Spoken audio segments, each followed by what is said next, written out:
general managers usually like to have their own man as behind the bench.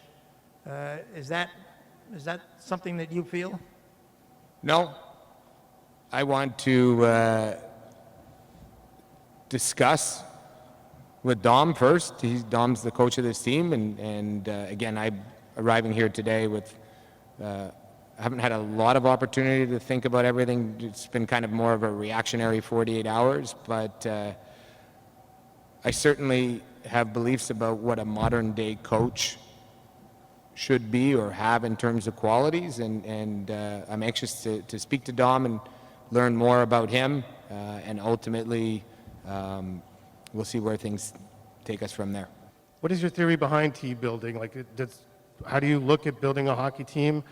What kind of qualities do you want like an ideal hockey team to have? And is it as simple as going out and finding the best players, or is there more to it? I think there's more to it. Certainly, I don't think the team that wins the Stanley Cup every year is necessarily the team with a roster full of the most talented players.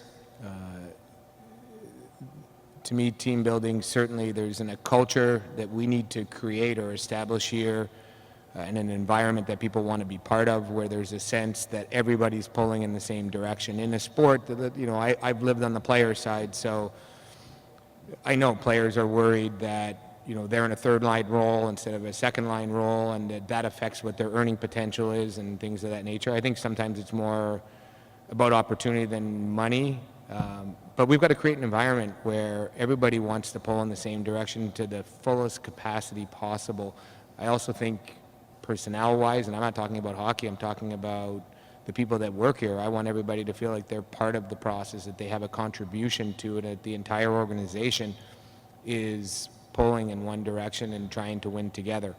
As far as team building, there's going to be a first-line center, there's going to be a fourth-line center.